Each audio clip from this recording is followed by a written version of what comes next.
We raised a bunch of money from angels. I think we raised like 200K. And basically within 30 days, we were like, this is the wrong idea, the wrong execution. Like, this will never work. I called all of our angel investors and I was like, I'm giving it all back. Like, don't send us the money. It doesn't stop at that initial product market fit, because once you find gold in the jungle, everyone finds out about it and everyone comes to kill you. We felt like we've got the beginnings of a thing, but now we need to protect it. Now we need to put more sort of fuel in the fire. We need to scale this up. We need to build a moat around the castle. We need to go. That is another trap, is that as second-time founders, there is no shortage of capital that is chasing you. And if you're not discerning, the capital won't be. One of our first principles as a company was that we didn't want to partner with anybody that we didn't trust, that we didn't actually want to go for this ride with. And we've been really fortunate in that we have fantastic investors. I would raise from them again in a heartbeat.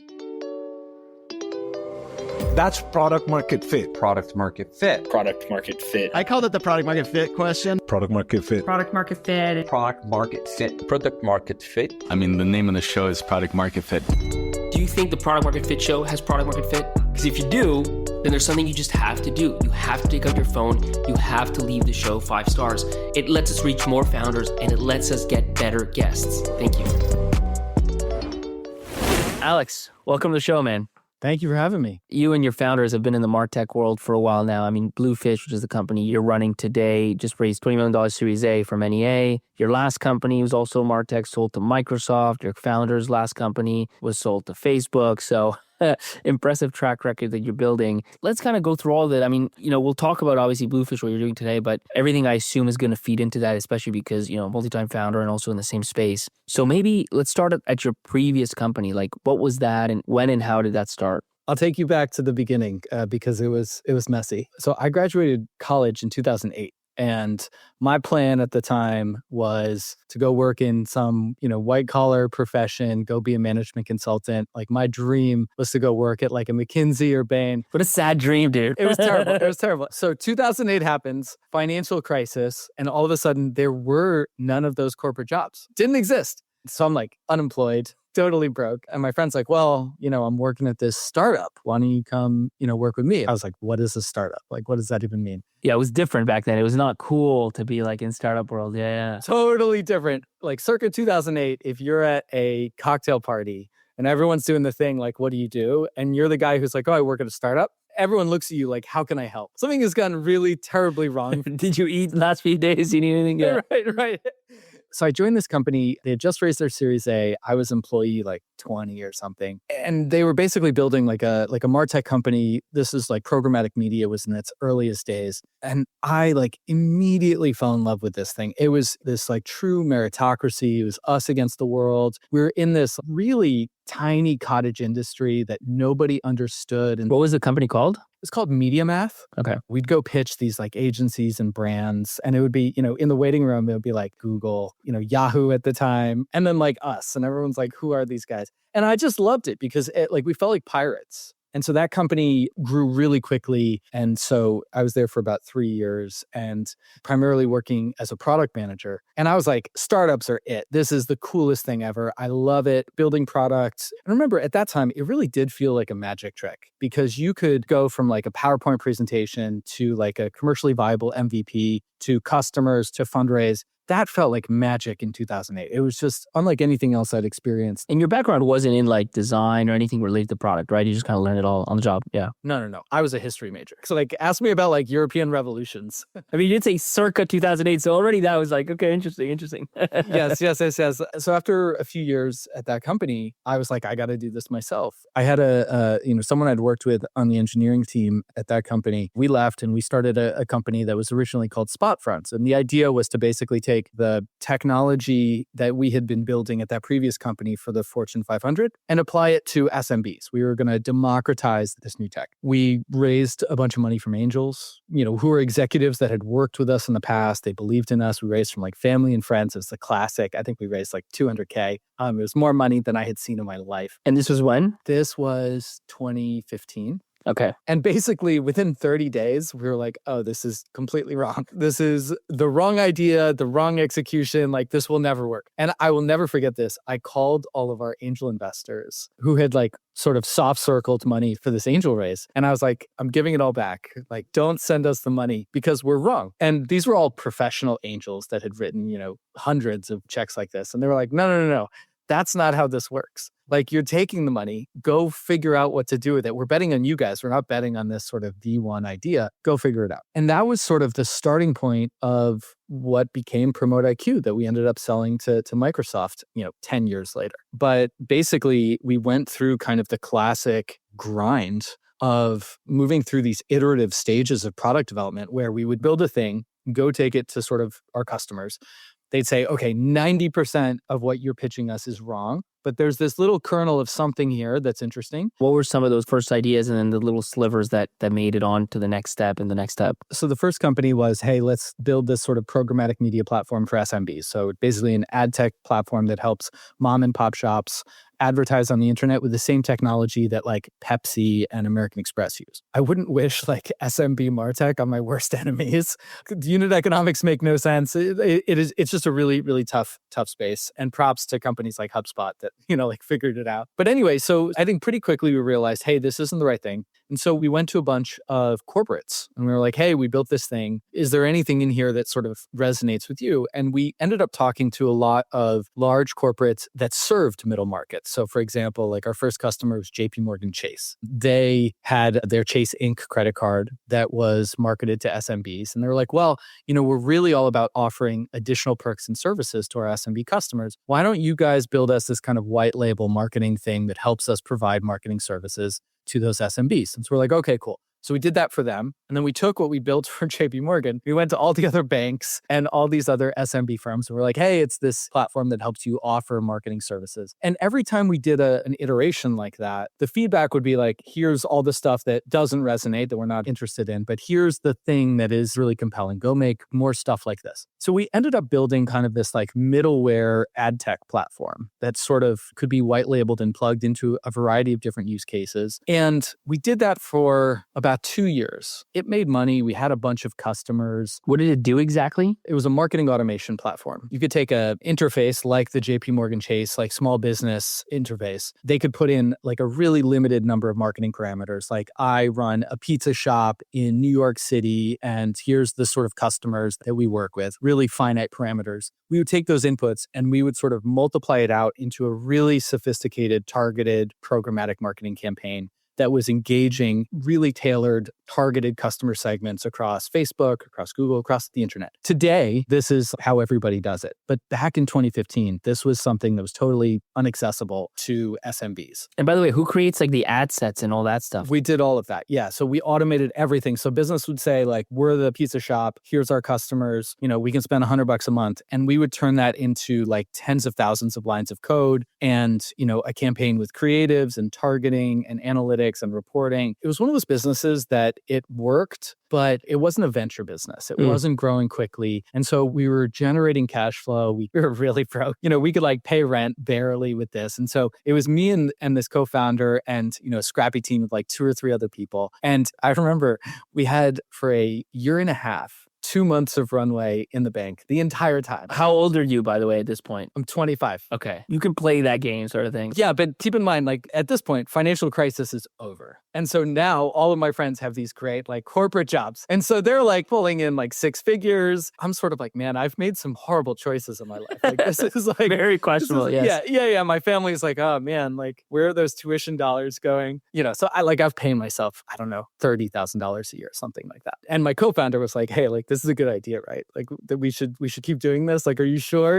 And of course we weren't sure. So we do that for a few years. I remember one day someone who was an investor connected us to a retailer. And the retailer said, hey, we've been thinking, we have this massive customer base. We've got all these customers visiting our website every single day searching for products. So we've got all this data on our customers. And we work with, 1,000 or so brands and we sell their products on our website. Why can't we start to monetize that data and have our own ad business? And you guys seem to be this like ad tech middleware thing. you guys clearly need, more income and, more customers. Why don't you take your thing and make it work for us? Help us build sort of a retail media program. And retail media didn't exist at the time. It was this like sort of novel idea, but we were like, okay, let's try it. So we did that. Maybe walk me through that. Like, what exactly does that look like? I mean, I get the general idea, but specifically. The general idea is this. Retailers operate on super low gross margins. Like most mass market multi-brand retailer is like sub 5% gross margins. In those days, every large retailer was really struggling with this transition from brick and mortar into e-commerce. And Amazon was clearly in the lead. And Amazon basically kept investing all of their profits into better e-commerce experiences, lower price. And what Amazon was starting to do was fund that with ad revenue. So if you went to Amazon, you search for a product, you'd get these like sponsored listings. And it was basically all profit. It was an ultra high margin business. So Amazon would take profits from their ad business, which even in the early days was like a multi-$100 million business and very quickly became a multi-billion-dollar business. They would take those profits and they would use it to invest in better, warehouse automation and lower prices and all of that. So in those days, the large retailers would sort of look to Amazon and say, okay, if we want to compete with Amazon on low prices and on e-commerce experience, we need to fund that. And so for retailers, launching an ad business became this obvious play because they already had the customer base. They already had the advertisers, right? Because they sold products on behalf of these brands. And they already had the ad space because they already had these e-commerce environments. And so what PromoteIQ did was basically provided them with a software solution that enabled them to launch an ad business. And so it had like a buy-side interface where a brand could log in, could run a campaign.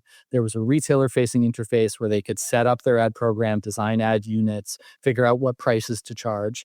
And there was a bidding system, like a back-end system that basically connected the dots. And whenever a customer would go to Home Depot's website or Kroger's website or any large retailer's website, it would run an auction in the same way that Google runs an auction when you go to their search results page. And brands would bid in real time to put their products in front of those shoppers. And one by one, every large retailer in the US launched an ad business. It became like the table stakes thing that you had to do as a retailer in order to monetize and grow. So that was what became PromoteIQ. And I think at our peak, we were powering many of the largest retail media programs in the US, a bunch of them in Europe. Yeah, that was the last business. When did that happen? Like that pivot or at least that focus on the retail media? Look, I think two things are true. I think that it is really palpable as a founder, especially as an enterprise founder, when the velocity of product market fit shifts in your business. Look, if you are an enterprise SaaS founder in the early days, pre-product market fit, you're doing all the selling. So you are talking to customers all day long. And you feel it when things are working. It's like the current of a river reversing direction. One day you're sort of going against the current, and all of a sudden the next day the current switches and everything is that much easier. So you feel it. Like, unless you're not paying attention, like you really feel it. You go from like all no's to all yeses in a hurry. But I think the secret behind that is that there are 1,000 little steps that you need to take in order to get there. And so for us, the first step that we took was just like failing, like quickly, like immediately. Like we went from utter confidence in our idea to we have no idea, we're at zero, we just need to make money. And that foundation served as a really critical starting point for us to begin that iterative journey. Because in the beginning, you're like, oh, I have an idea. You fall in love with that idea. But if you're wrong in the beginning, there's nothing to fall in love with. You're just like, what works? What is someone going to buy? What's going to make sense? What's going to resonate with a customer? And as you start to kind of go from, okay, can we get one customer to buy,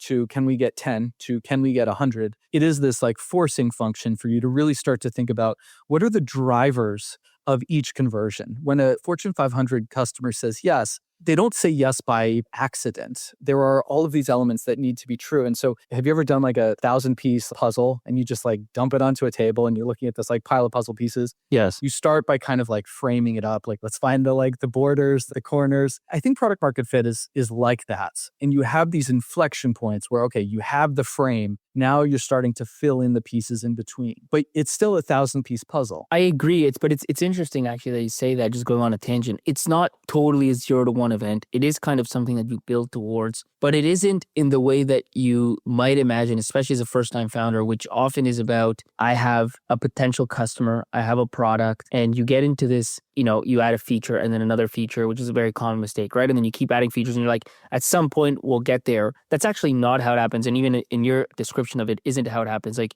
you started by building some product and then ultimately there was this outside event that put you in front of a completely different set of customer that ended up being the thing that really mattered. And then, yeah, from there, I'm sure there was an iterative thing that made it even better over time. But there are these step functions like, yes, it is a gradient, but you won't get there just in small steps. The small steps matter, but then there's this big step that takes you have to be willing to kind of go elsewhere until you have that 0 to 1 moment, that inflection point that you mentioned. Totally. I think that's spot on. I tend to believe that answers tend to be complicated. That is to say, there are a number of factors in most, like what appears to be on the surface, a clear-cut answer. And so for Promote IQ, there was this combination of, we had spent 5 years building really sophisticated ad tech middleware in order to be able to have the opportunity to move when we saw this addressable market. And this was what, from like 2011 to 16 sort of thing? Yeah, something like that. We needed to deeply understand the backend technology in order to apply that backend technology to a totally new category. We also needed to be scrappy enough that we were comfortable sort of setting a legacy business aside and taking a risk and pursuing something new. If you're a mature company, if you're a mature business, that's really hard to do. And there's a timing component, right? So we really needed to be building that exact platform in that exact moment when every large retailer had seen what Amazon was doing and wanting to build sort of their version of it. So there's a lot that kind of went into that inflection point. And then, of course, after that, like it doesn't stop at that initial product market fit because, once you find gold in the jungle, everyone finds out about it and everyone comes to kill you, right? And so as soon as you have a thing that works, you have to defend that thing. You have to scale that thing. You have to nurture that thing. And I don't think that in that moment, we really felt like, oh, well, we have product market fit, like job done, like we're on the other side of this great chasm. We felt like we've got the beginnings of a thing, but now we need to protect it. Now we need to put more sort of fuel in the fire. We need to scale this up. We need to build a moat around the castle. We need to go. And so we went from being, in that moment, very undercapitalized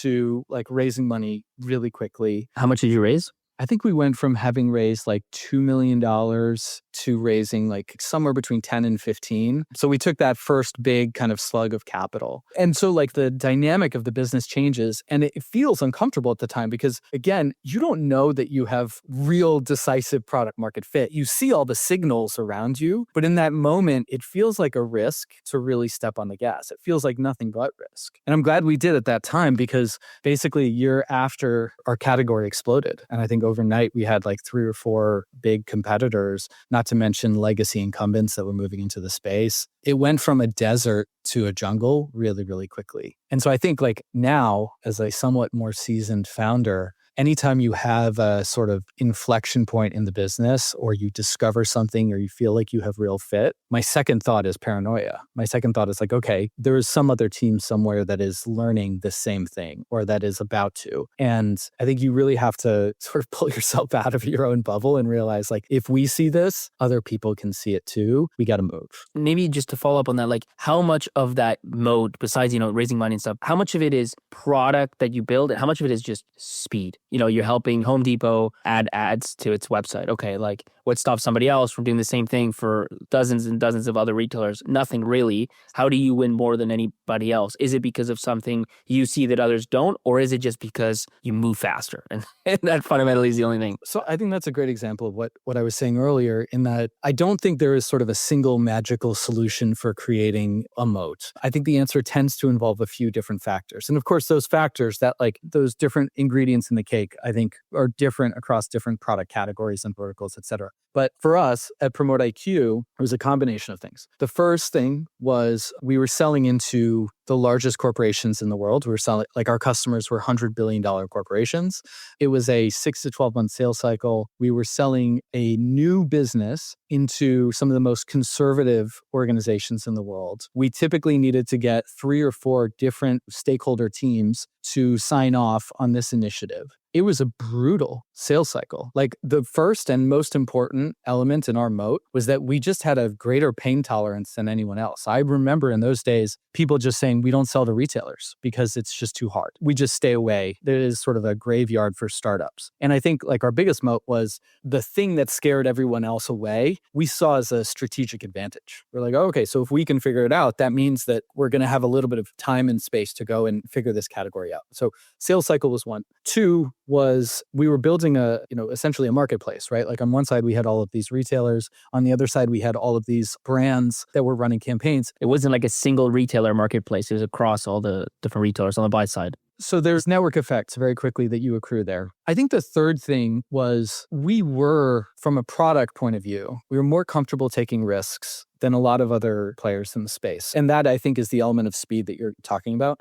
We were lucky. We made good decisions and we executed without fear on those decisions. But like, to be clear, it could have just as easily gone the other way. We could have been wrong and, any number of things could have happened. But just being comfortable taking big product swings in a time when a lot of I remember raising money in this time, there could not possibly have been a less sexy category than ad tech in 2016, 2017. Forget it. No one was touching that. And so as a result, all of the sort of ad tech, martech universe, they were in this very conservative posture. They weren't taking big product bets because it wasn't rewarded by the market. We didn't have any money anyway, so we didn't have anything to lose. And so I think we felt comfortable saying, you know what? We're going to go all in on building this sort of retail media tech. We think it should work this way, and we're going to take that bet. So those three things, like a really painful sales cycle, the network effects of the sort of business we were building, and then just velocity from a product standpoint, those three things built our moat. And to be clear, I don't believe that there's such a thing as like a moat in startups that cannot be sort of attacked. It isn't vulnerable in some way. And so we never looked at that moat and thought like, oh, we're good, like job done. We were super paranoid all the way through our acquisition by Microsoft. Like even when we were at Microsoft, we were like, okay, so here's how the business is vulnerable. Here's what we need to protect. Here's what we need to do. Maybe fast forwarding to that, actually, I was going to ask, like, how did the Microsoft acquisition come about? So Microsoft has an ad business, which not everyone is aware of. There's a search engine called Bing, right, that still exists. And Microsoft was basically scaling up that ad business. And I mean, it wasn't a small business. It was a $10 billion ad business, something like that. They saw retail media as kind of a really strategic expansion opportunity. And so that was what led to our acquisition. It was also sort of a time when the rest of Microsoft was Azure. All of these business units were expanding very quickly into the retail space. And I think one of the merits that we had was we worked with all the retailers or most of them. And we were really familiar with sort of the dynamics of, digital transformation for, large multi-brand retailers. Did they come inbound to you guys? And like, how did you think about doing that versus maybe raising a Series B or whatever the other choice was? Yeah, it was inbound. We spent a lot of time really thinking about what do we want to do next? Like there's this metaphor of like exits off of the highway that a lot of founders use. And when you get an exit off of the highway, if you say no, then you need to know like the next exit is 50 miles away or 100 miles away. And I think M&A for founders is about that calculation. It's a super complex personal process. I think every exit it's a complicated thing. We were fortunate in that pretty much from day one, we were super excited about it. It was a great outcome for the founders, for the team, for our investors. It was a really good strategic fit. Microsoft at that point had just become, I think, the second or first largest corporation in the world. It was like, could not have been a better exit for the company at that time. And I assume it was kind of an 8-figure, like between 10 and $100 million range. We never disclosed, but it was a really good outcome. We have tens of thousands of people who have followed the show. Are you one of those people? You want to be a part of the group. You want to be a part of those tens of thousands of followers. So hit the follow button. Let me ask this then. This is more of an emotional, not so numbers question. Having gone through everything you did during there, especially like potentially giving the money back, paying yourself $30,000, you know what I mean? And then finally hitting it. What was that feeling like when, you're going through it, you're signing, you're like, okay, maybe it's going to happen, maybe it's not. Like, I wonder if something wrong is going to go down. And then boom, you sign it, the money's in your account. You're like, holy shit.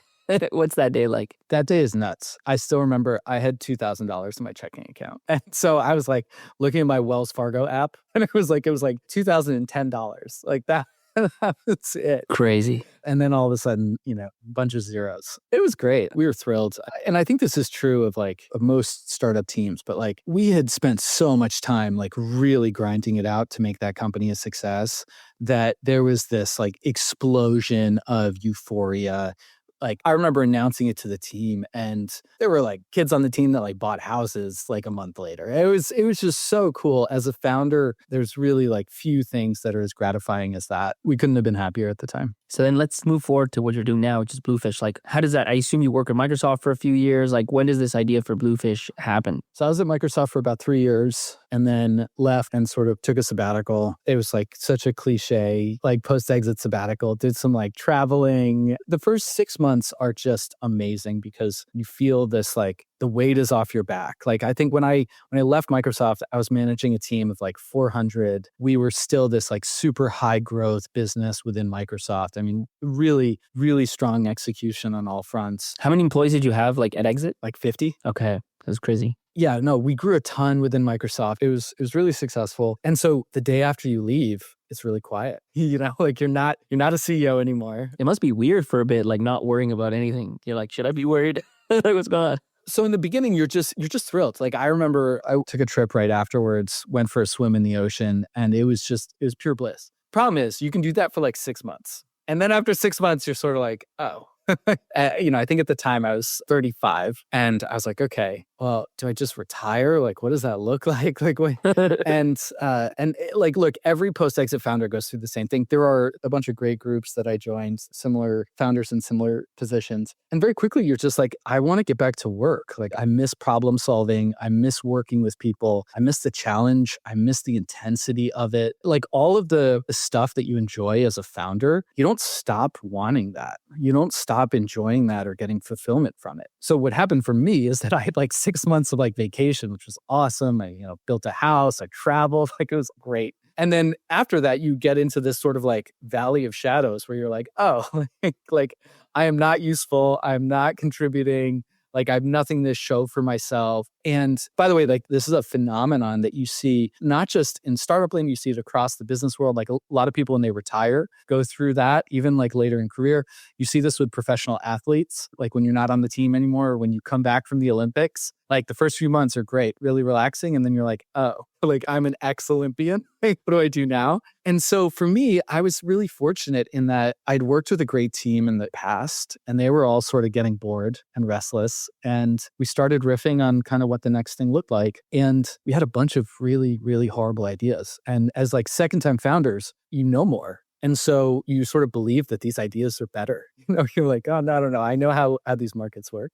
So my two co-founders, Jing, who is the COO at Bluefish and previously was COO at Promote IQ, she had also worked with our CTO, Andre, at his company, LiveRail. The three of us got together and we went from having a bunch of bad ideas to very quickly sort of seeing where the puck was going in our market and deciding let's go. And so we went from bad ideas at a bar to clicking into gear and having conviction. This is the business we're going to go build. This is our vision. Was this after ChatGPT came out or before? So this is 2 years ago. And basically we saw that Perplexity was out, ChatGPT was out, and it was really clear that the genie was not going to go back into the bottle, that consumers were being trained on this better, faster, smarter way to use the internet.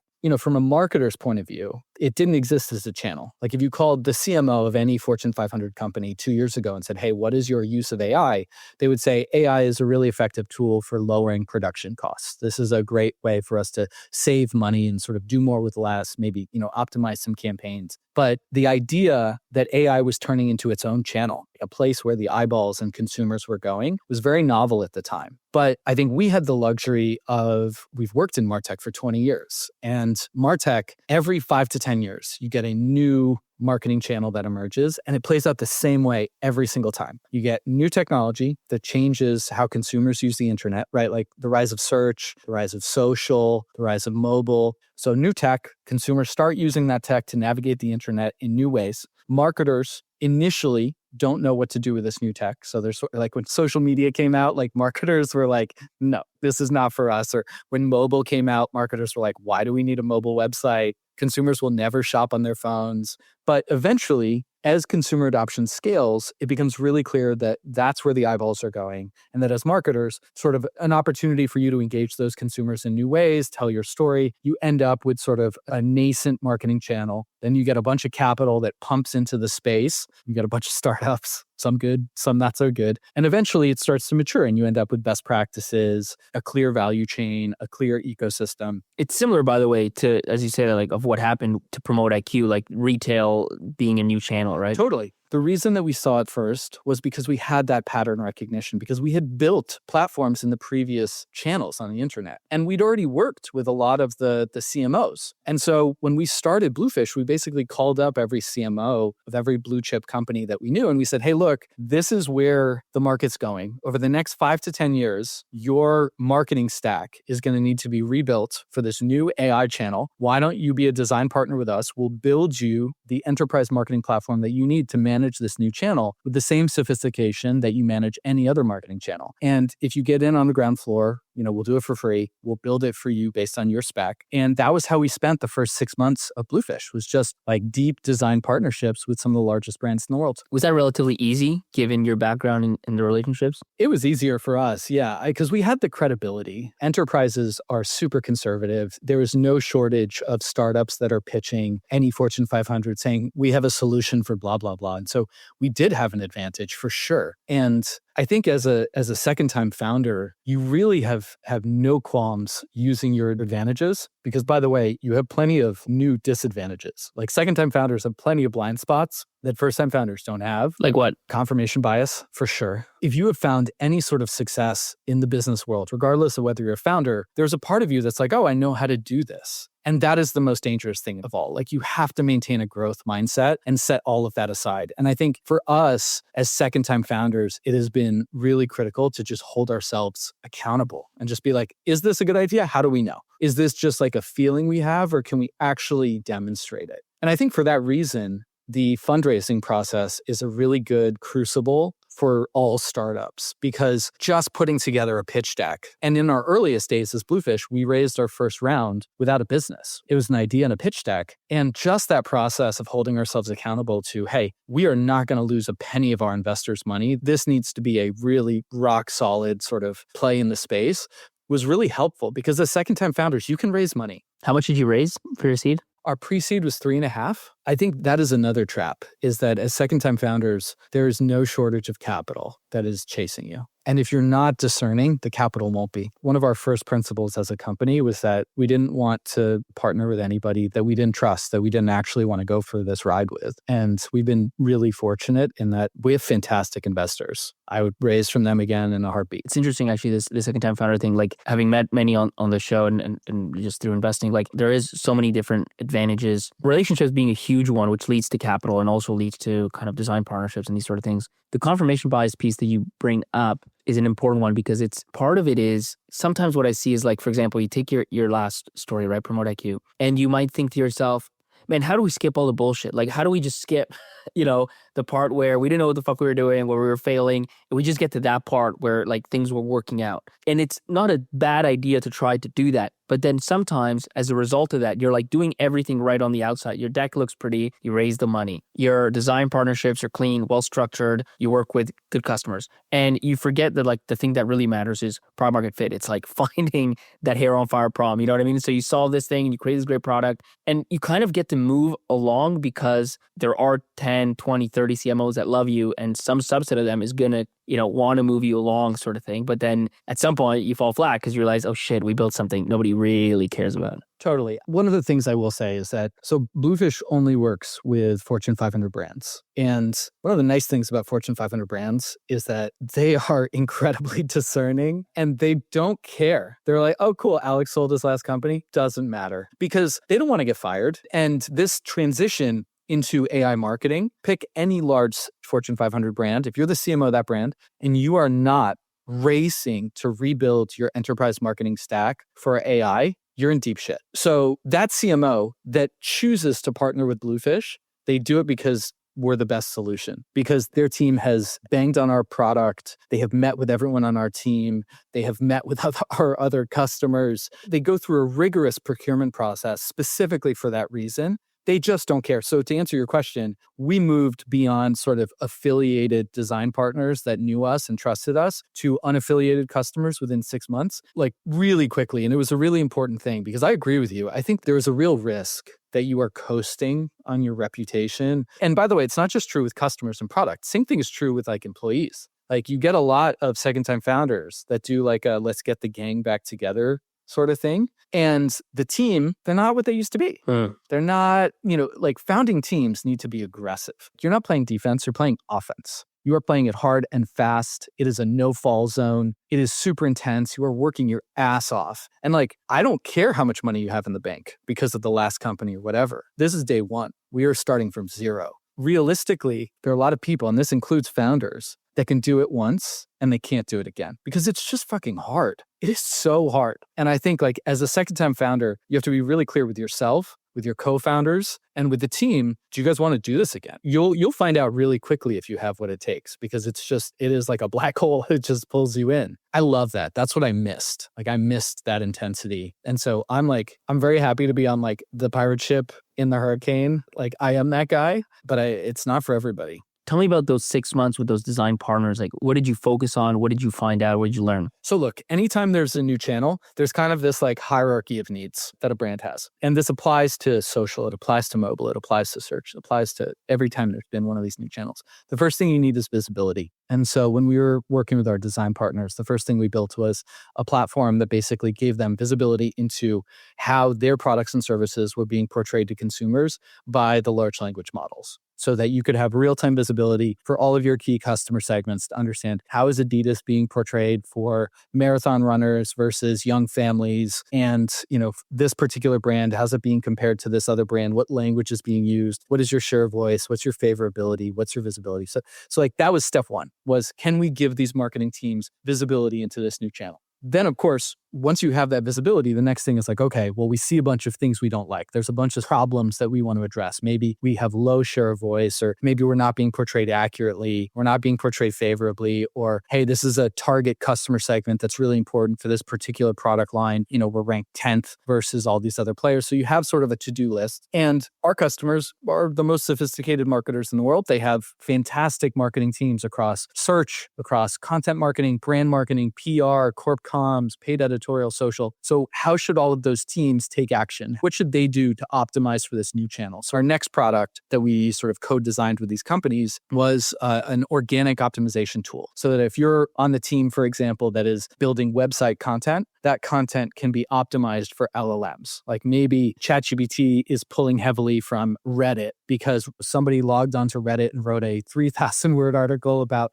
a particular aspect of your product, and you just don't have that on your website. Okay, so there's a content gap that you probably want to address. Or, maybe there is a third-party blog that is, like a NerdWallet, for example, that Gemini is really pulling on when it compares your credit card to a competitor's credit card. Okay, so maybe your paid editorial team should reach out to NerdWallet and do some work there. So there's all these organic steps. So that was the second product that we built. But in those early days with our design partners, the thing that we emphasized is that when these new channels come around, there is this tendency to race to take action without really understanding what you're optimizing for. And so honestly, what we spent most of our time doing was just educating, just saying, hey, look, 200 million consumers at the time are using ChatGPT every day to discover your brand. What does that actually mean? What does that mean for your marketing funnel? What does your AI funnel look like? Like if we're tracking 1 million AI responses for you every month that outline your brand, your competitors, your category, what can we do with that data set? What are the implications? And so in those early days, I think we just spent a lot of time focusing on education and starting to design this new marketing function, because nobody has an AI marketing team today. In the same way that in 2008, no one had a social media marketing team. And so our job is to help these companies prepare for the next 10 years, which very clearly are going to be the AI chapter of the internet. And so we're helping them design a marketing function from scratch. And that's probably our biggest job. Maybe a simple question, but how do you even know that first step? Like, here's what the LMs are saying about you. Like, how do you know what they're saying about you for, all the different variations that, different people could do? Yeah, we spend a lot of money on prompts. So the way our platform works, our methodology is that we generate really large volumes, think like hundreds of thousands of AI prompts on behalf of a given brand or product. every day we syndicate those prompts to the AI providers that are relevant to that brand. And then we do a semantic analysis of that response data. And we use that to sort of create a model of how that brand is being portrayed. And then we do that over and over and over every single day. And over time, we build a really sort of robust and stable understanding of how that brand is being portrayed by the major models. Because we're constantly asking questions in a million different ways just to sort of understand, okay, what does ChatGPT tell consumers? Regardless of what their prompt is, how do they position this particular brand? That's the foundation of everything we do. And so for now, a lot of this stuff is organic, but do you assume that in the future, there's going to be ads on ChatGPT and any of these chatbots? Yeah, for sure. And I'll tell you why. I know that this is like a dogmatic debate. And, I think I'm like old enough to believe that I've seen every big tech company turn into an ad company. And so now I'm just sort of like, I know how this story ends. If you look at AI today, the most important shift over the last 6 months in AI has been the rise of AI shopping, whether it's ChatGPT launching it, Perplexity, Google sort of folding Gemini into their shopping experiences, Amazon launching Rufus. And shopping and online commerce is just a gateway drug to online advertising. And you can call it affiliate, you can call it whatever you want. But very quickly, as soon as you're a brand and you recognize that the transaction has moved into the AI funnel and that a consumer can go to ChatGPT and say, hey, I'm training for a marathon, and 10 minutes later can buy a pair of sneakers within that same conversation on ChatGPT, there is an inevitability to basically some sort of pay to play. And I think for the AI providers, they have a balance to strike, no doubt, between maintaining the organic integrity of that experience with monetizing it. But that is the problem that every big tech company has had to wrangle with forever. So I don't see it as insurmountable. I would tend to agree. And like, I mean, I'm stealing this from Ben Thompson at Stratechery, but I think like when you zoom out and you're like, this thing wants me to use it as much as possible, but then if I use it too much, it tells me to stop. Or maybe I can pay to not stop, but like a lot of people are just never going to pay. It doesn't make any sense. Like at some point they're going to be like, okay, fine, you can use it for free. I'm just going to show you ads. It's kind of a no-brainer. Yeah. For our customers, I think they know that these deployment cycles can take a little bit of time. And so they see the transition of like consumer adoption usually leads to, enhancements to those applications like shopping, which eventually leads to monetization of that consumer base. Again, our customers have seen this play out before. And so they know, okay, eventually OpenAI is going to need to fund their business. How are they going to do that? Where is it going to come from? And so I think there's an understanding there. And then maybe just to wrap it up, like, so you raised a $20 million Series A few months ago. Where did you get to revenue-wise or traction-wise, or what happened inside of the business that made you decide to go out and raise like real money to go after it? What did you see? It's just the scale of the opportunity. Let me put it this way. Our customers individually spend anywhere from $1 to $5 billion a year on marketing across, organic and paid and analytics and data infrastructure, the whole marketing stack. And that enterprise marketing stack is largely predicated on a paradigm of how consumers move through the internet that doesn't exist anymore. It's been replaced in a very short while, like over the last 12 to 18 months. That paradigm of like keyword, 10 blue links, crisscrossing around the internet to find what you're looking for, upon which a $1 trillion enterprise marketing industry is based, has been replaced with this new AI thing. And so fundamentally, we believe that the largest brands in the world are going to rebuild that enterprise marketing stack for AI, and we're building them the platform to do it. And you just got to heavy up in order to do that. Enterprise is real. You need real tech, real scale, real team. Everything is sort of significant. And in the case of AI, as you know, it's moving so fast. This is not a like low and slow. This is hot and fast. And we feel like we're just getting started. So super exciting that we raised the round and we're thrilled, but there's a lot more to come. Perfect. Well, let's stop it there. Let me ask the last kind of questions that we always end on. For this, I'll ask a little bit different. Like, would you say you have product market fit today with Bluefish? I would say we have product market fit for this chapter of our market. I think of industries and like deployment cycles as having different chapters, and your product market fit might be fine for one chapter, but you have to rebuild it for the next and the one after that. And so that is not lost on us that we're in the earliest innings of AI marketing. And 2 years from now, will the platform need to have evolved significantly? Absolutely. Perfect. And then the last question, what will be like your number one piece of advice for an early stage founder?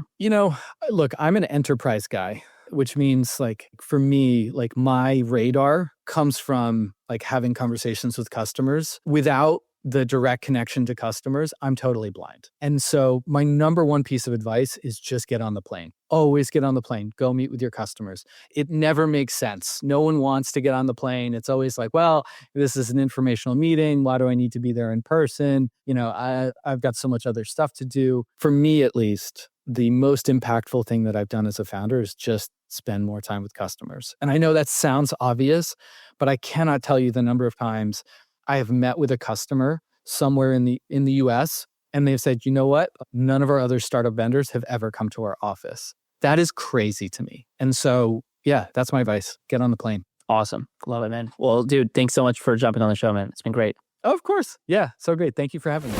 Wow, what an episode. You're probably in awe. You're in absolute shock. You're like, that helped me so much. So guess what? Now it's your turn to help someone else. Share the episode in the WhatsApp group you have with founders. Share it on that Slack channel. Send it to your founder friends and help them out. Trust me, they will love you for it.